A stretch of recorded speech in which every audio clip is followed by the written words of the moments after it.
अस्सलाम वालेकुम। मैं उम्मीद करता हूँ आप सब देखने वाले खैर ऑफियत से होंगे। मैं हूँ इमरान रहमानी। दोस्तों, मुझे उम्मीद है कि आप इन वीडियोस को देख रहे होंगे और इन पर अमल भी कर रहे होंगे, क्योंकि अमल से ही तब्दीली और बेहतरी मुमकिन है। वीडियो के टॉपिक की तरफ चलने से पहले दो मैं अहम बातें आपको बता दूं। अगर आप इस वीडियो की रिटन समरी पढ़ना चाहते हैं वो आपको इस वीडियो के डिस्क्रिप्शन में मिलेगी। दूसरी बात, अगर आप इस वीडियो का ओरिजिनल टेक्स्ट पढ़ना चाहते हैं, नीचे मेरे इंस्टाग्राम आईडी का लिंक है, वहां क्लिक करके मेरे इंस्टाग्राम आईडी पे जाइए और वहां जाकर आप इस वीडियो का ओरिजिनल टेक्स्ट पढ़ सकते हैं। मैं इसके अलावा उधर लाइफ चेंज करने वाली कोटेशंस और वीडियोस भी अपलोड करता हूं। जाइए इंस्टाग्राम आईडी पे मुझे फॉलो कीजिए। आइए वीडियो के टॉपिक की तरफ चलते हैं। दोस्तों, डे 22 में रोंडा बैरन अच्छाई के बारे में बात करती है। ख्याल उस चीज में अच्छाई तलाश करें जो कि आपको नेगेटिव दिखाई देती है।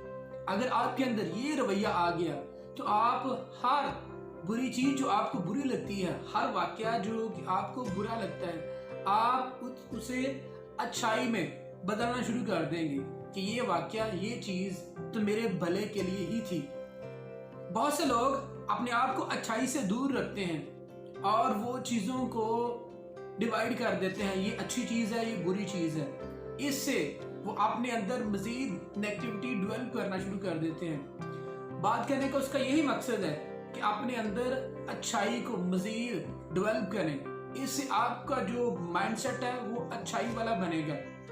जब आप चीजों को लेबल करते हैं कि ये अच्छी है, ये बुरी है, तो आप अक्सर ज्यादातर आपका जो माइंड है वो नेगेटिविटी की तरफ जाता है। तो आप आज से ही इस एक्टिविटी को अपनाएं, इस अमल को अपनाना शुरू कर दें कि हर चीज में जो भी आपको नेगेटिव दिखाई देती है उसमें पॉजिटिव पहलू तलाश करना शुरू कर दें।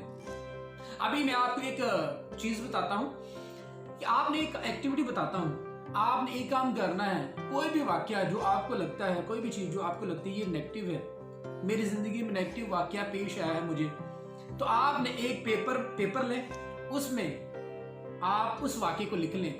उसमें देखिएगा पॉजिटिव पहलू और नेगेटिव पहलू, एक तरफ पॉजिटिव पहलू लिख लें और दूसरी तरफ नेगेटिव पहलू लिख लें और क्वेश्चन कीजिए कि जो वाकया जिसे मैं नेगेटिव बोलता हूं, इसमें अच्छाई वाले पहलू कौन से थे और नेगेटिव पहलू कौन से थे।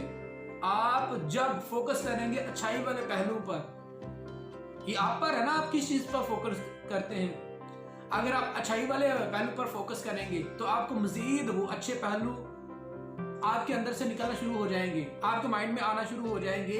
यार, इस जो नेगेटिव वाक्य में जिसे मैं नेगेटिव बोलता हूँ, इसके अंदर तो बड़े कमाल के पॉजिटिव पहलू भी छुपे हुए हैं। अगर आप उसमें नेगेटिव पे फोकस करेंगे, मजीद नेगेटिव पहलू निकलना शुरू हो जाएंगे आपके माइंड में। तो आप जो आपको अच्छे पहलू आपने फोकस करना है, अच्छे पहलू पे, जो आपको वाकया नेगेटिव दिखाई देता है उस पर अच्छे पहलू तलाश करें। आप मजीद ज्यादा से ज्यादा उस पे अच्छे पहलू तलाश करना शुरू कर देंगे। फिर रोंडा बैरन कहती है कायनात में कोई भी चीज नेगेटिव नहीं है, ये हमारा रवैया ही है जो चीजों को पॉजिटिव या नेगेटिव बनाता है। आप चीजों को पॉजिटिव अंदाज में देखना शुरू कर दें, आपके अंदर ये पॉजिटिव रवैया ऑटोमेटिकली या आहिस्ता आहिस्ता डेवलप होना शुरू हो जाएगा। आखिर में रोंडा बैरन कहती है अगर आप अपने अंदर सुकून और अमन चाहते हैं, हर चीज को, हर वाक्य को पॉजिटिव अंदाज से देखना शुरू कर दें, आपके अंदर अमन और सुकून आना शुरू हो जाएगा। दोस्तों, ये अमल अभी से करना शुरू कर दें ताकि आपकी जिंदगी में अमन और सुकून आए। उम्मीद है ये वीडियो आपको पसंद आई होगी। इस वीडियो को लाइक कीजिए। अगर आप मजीद इस तरह की वीडियोस देखना चाहते हैं, इस चैनल को सब्सक्राइब कीजिए, बेल आइकन पर जरूर क्लिक कीजिए। इससे हमारी हर नई आने वाली वीडियो का आपको नोटिफिकेशन मिलेगा। Dream big and stay motivated.